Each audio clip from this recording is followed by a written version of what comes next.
Hey there, and welcome to this trip report. Right now, I'm in downtown Halifax, and I'm about to catch Metro X bus number 320 from downtown to the airport. Halifax Airport is located about 30 kilometers north of downtown, taking about 25 minutes by car or close to an hour by bus. It's quite a long ride on the bus as it makes several stops along the way, including Dartmouth and a park and ride lot outside the airport grounds. The bus service from downtown has departures either every hour or every half hour, depending on the time of day, starting at around 4:30 a.m. with the last departure around midnight. Bus number 320 is known as a regional express bus, and this means that the adult ticket cost is $4.25 Canadian. A pretty good deal given that the one-way taxi fare is around $70. Now for a bit about today's trip. I'm booked on Flair Airlines this afternoon from Halifax over to Montreal on one of their Boeing 737 MAXs. Flair has a fleet of 12 737 MAXs, flying them to over 25 destinations across Canada and the United States, with plans to launch flights to Mexico starting in February 2022. They operate on an ultra-low-cost carrier business model with super cheap fares but a very no-frills experience. Anything from a carry-on bag to a cup of water on board the plane will certainly cost you. The bus stop is on the arrivals level at Halifax Airport with the departures level one floor above. Popping up on the departures level, there's a food court area after check-in just prior to security screening. Being an ultra-low-cost carrier, there isn't much that's provided free of charge on Flair, and that starts with check-in. Online check-in opens 24 hours before the flight departure time, where you can hop online and print off your boarding passes before heading to the airport. If you choose to check in at the airport, that'll cost you $15 Canadian plus tax. So needless to say, I checked in online and printed off my boarding pass before leaving for the airport. There was quite a long line for security screening, but it only took about 15 minutes from entry to exit. After exiting security and taking a quick look at the departures board, Flair Flight 828 to Montreal is still scheduled on time at 4:25 p.m. from Gate 27. As I head down to the gate, let's talk a bit about the fare structure and add-ons with Flair. With a Flair ticket, all that's included is your carriage and a single personal item weighing up to 7 kilograms. Anything beyond that is going to cost you. To add a carry-on bag weighing up to 10 kilograms for storage in the overhead bins, it's $39 Canadian plus tax for my flight when purchased online prior to the flight, or $59 Canadian plus tax when purchased at the airport or at the gate.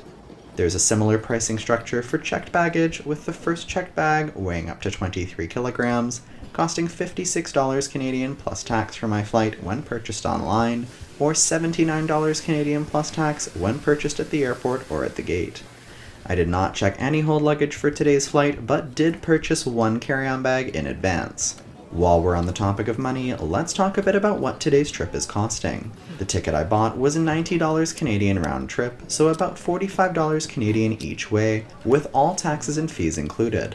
The majority of that cost was in taxes and airport fees, adding up to $89 and leaving the airline fare at only 99 cents round trip. Sitting at the gate now, passengers from the inbound flight are deplaning and we should be boarding soon.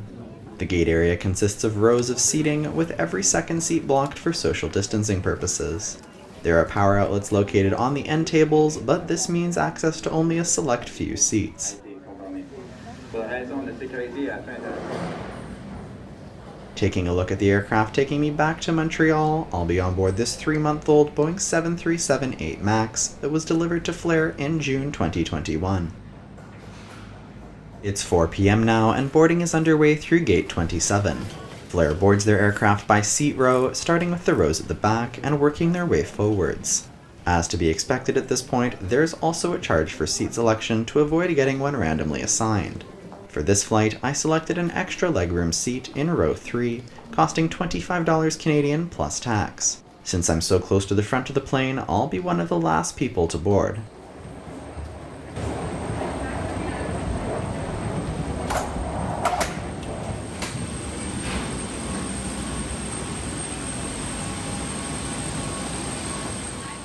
Stepping on board and taking about 5 additional steps, I'm in my seat 3F, which is the window seat on the right side of the aircraft. There is no row 1 on the right side of the aircraft, so row 3 is the second row back from the bulkhead. Taking a look at the legroom we have in this seat, it's quite good, definitely an improvement over the standard seats in the back. I'm very comfortable at 5'10", and my traveling partner at 6'3" fits just fine. As you may have noticed, there is no entertainment screen on the seat back in front. In May 2021, Flair launched their in-flight app, which allows travelers to access on-demand content and games while on board and connected to the in-flight Wi-Fi. It's free, but as of now is only available on certain flights, this one not included. Lower down on the seat back, there's a tray table that folds out. The table is quite large and is mounted on rails such that it can slide outwards towards you. Below the tray table, there's a pouch for storing the provided reading materials.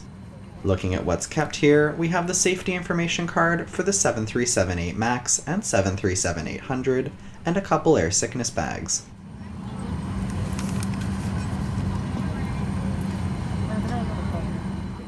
In terms of storage space at the seat, there's lots of room under the seat in front to store my small personal item and potentially something larger.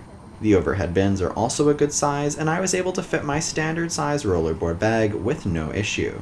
They are, however, not as large as the overhead bins on some other 737 MAXs, in which you can store rollerboard bags on their side. Finally, taking in the beautiful view of the 737 MAX LEAP engines. This seat is certainly a prime position. The expected weather for our arrival in Montreal very similar to what we find here in Halifax today. Scattered broken clouds, temperature around An announcement from the cockpit at 4:30 p.m., 5 minutes past our scheduled departure time. Right now, we're still waiting for a couple passengers, but should be moving in the next 10 minutes. Expected flight time over to Montreal this afternoon is 1 hour, 26 minutes. Our crew is going to prepare for the safety demonstration. At this time, we kindly ask that if you have earphones in, please remove them for the duration. Thank you for your attention. We'll do this one more time in French, and then we're ready to go. Beginning our pushback at 4:40 p.m., about 15 minutes behind schedule. Pour la démonstration des consignes de sécurité.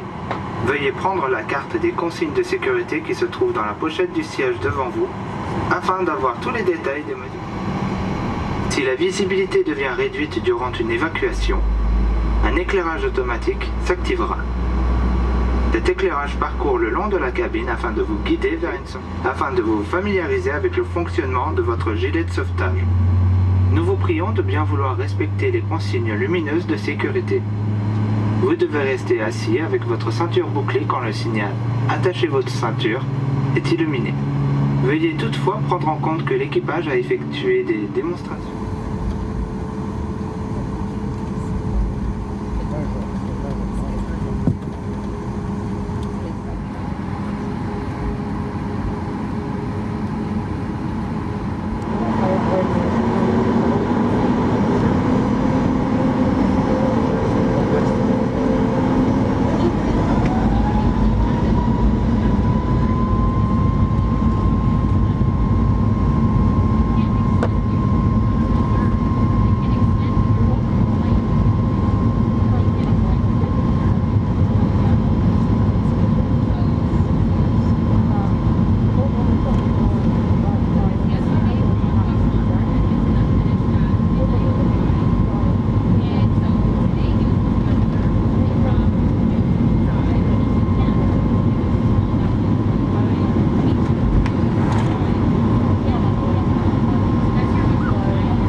After a 4:50 p.m. departure from Halifax, we're climbing through the cloud layers up to our cruising altitude and heading west towards Montreal.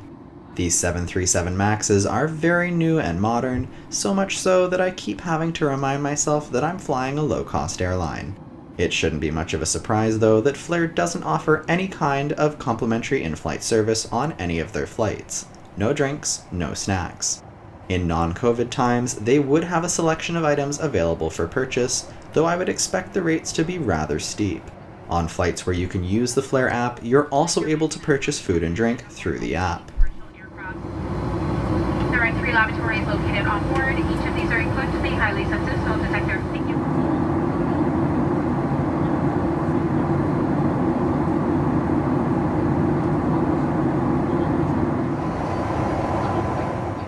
Looking around the seat a bit more, on the panel above the seat there's a personal reading light, along with personal adjustable air conditioning vents and an attendant call button.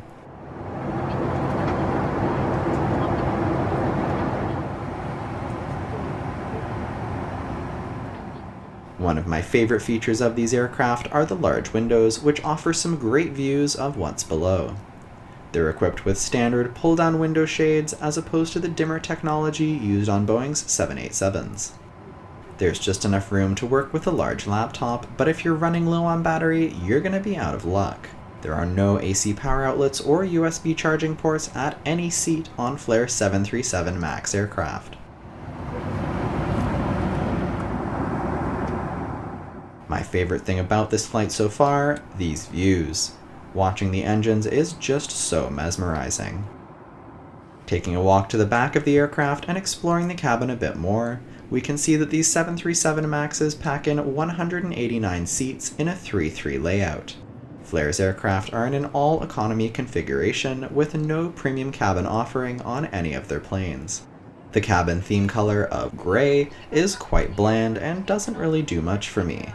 Also quite a contrast to the vibrant green color on the aircraft exterior. In general, the cabin is very clean and modern, but also has a bland and cheap feeling, which is unsurprising. The Boeing sky interior lighting in the ceiling, however, helps take away from that by giving it a very open and modern feel. About 10 minutes time. Here says we're touching down at quarter after an hour. An announcement from the cockpit as we're nearing Montreal. Our estimated arrival time is 5:15 p.m., 40 minutes from now. Flight attendants prepare for landing.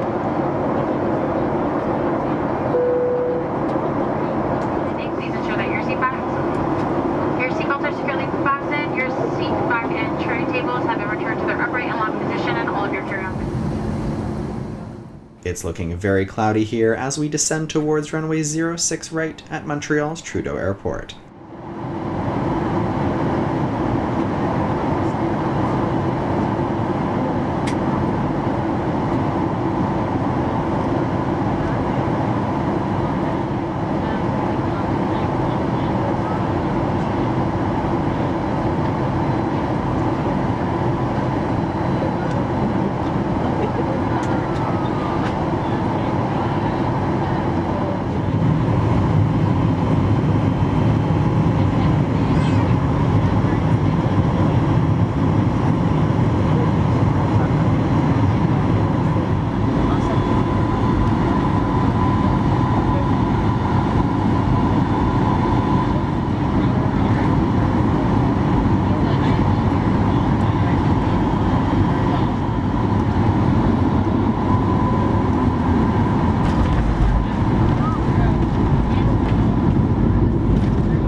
After touching down in Montreal at 5:15 p.m., we're now taxiing over to Gate A21 on the airport's Iroquois Terminal, which is a satellite terminal building connected to the main terminal building by an underground walkway. We pulled into the gate at 5:20 p.m., just 10 minutes behind schedule.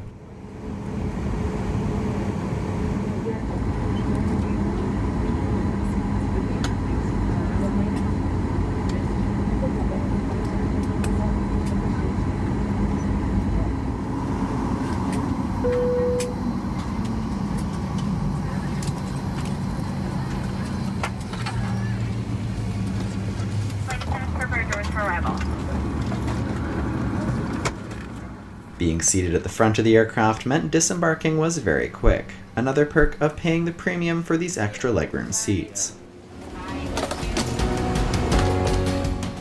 Thanks for joining me for this trip. Now, as I make my way from the Iroquois terminal over to the main building, let's recap today's trip. This was my second experience with Flair, and it was once again on time and comfortable on a brand new modern aircraft. Selecting these extra legroom seats are truly the most luxurious way to travel on Flair, aside from perhaps the bulkhead row in front of me. However, luxury isn't exactly a word I would throw around when describing Flair, and that's not really what they're going for either. Their business model is built on making travel more accessible and allowing people to pay for only what they need. With that in mind, something I'll caution to prospective Flair passengers is to be careful with the additional charges for carry-ons and checked luggage, as it can add up pretty quickly and begin to outweigh the cost of other airlines where such items might be included. By being careful in your selection of such extras and traveling lightly, however, flying Flair is a great way to travel cheaply within North America. And to boot, if you splurge for these extra legroom seats, you'll get the space to stretch out and a great view to go with it.